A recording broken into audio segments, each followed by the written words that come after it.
Let's now turn our attention over to the political turmoil in Bolivia, which is deepening even further, with incumbent President Evo Morales and his opponent Carlos Mesa engaging in a verbal spat. Evo Morales has claimed victory even as the opposition claims of the counting being rigged. The latest official count, with nearly 99% of votes counted, has put Morales at a lead against Mesa. Morales has got 46.49% votes, with Morales garnering 36.07% of votes. This result allows Morales to go ahead and form the government without engaging in a second round. Now, the opposition, however, says that the counting was rigged and called for another electoral round. Supporters of both the factions have been taking to the streets and engaging in clashes ever since the vote counts started coming in. Now, Carlos Mesa has urged his supporters to adopt a peaceful path in their demand for a second round off.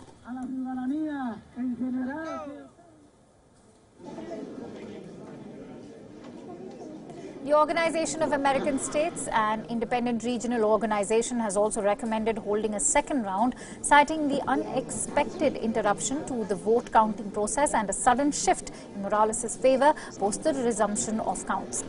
Bolivia's Foreign Minister Diego Pari has insisted there was no fraud in the elections. Responding to the organization, Pari said that there was no possibility for manipulation nor adulteration of the data, and the official count was indeed accurate. Evo Morales has also rebuked the organization for questioning the legitimacy of the elections. Morales has accused the Mesa-led opposition of attempting a coup against him.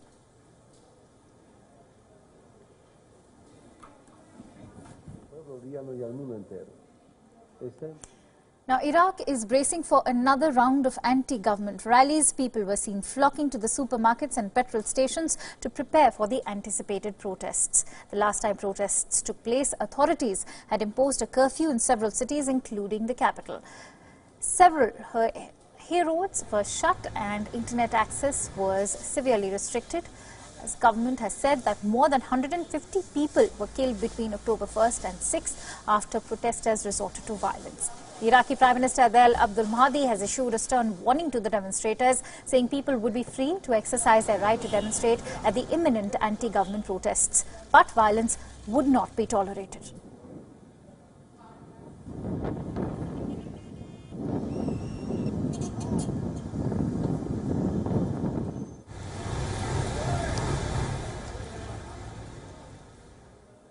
Let's now get you all the latest coming in on the Brexit front. UK's Prime Minister Boris Johnson has now called for elections on December 12th amid the Brexit chaos. Johnson also said that he would give the MPs more time to debate the Brexit deal if they agreed to elections on December 12th.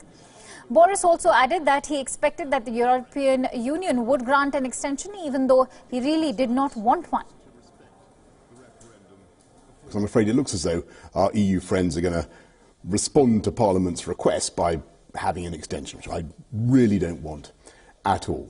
So the way to get this done, the way to get Brexit done, is, I think, to be reasonable with Parliament and say if they genuinely want more time to study this excellent deal, they can have it, but they have to agree to a general election on December the 12th.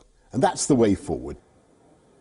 He added that his decision will give Parliament the chance to get Brexit done before the election. But if the lawmakers refuse to take this chance and fail to ratify by the end of 6 November, then the issue will have to be resolved by a new Parliament. Boris Johnson also tweeted a letter that he wrote to the opposition Labour leader Jeremy Corbyn, asking him to support a general election on December 12th. Meanwhile, opposition leader Corbyn has said that he would wait for the decision of the European Union before voting for the election. The Labour Party leader also reiterated that he would back the election only and only if a no-deal Brexit was off the table. Take no deal off the table and we absolutely support an election. I've been calling for an election ever since the last one because this country needs one in order to deal with all the social injustice issues. But no deal must be taken off the table. Amid all the high-pitched drama, the EU is expected to give its verdict on delaying Brexit today.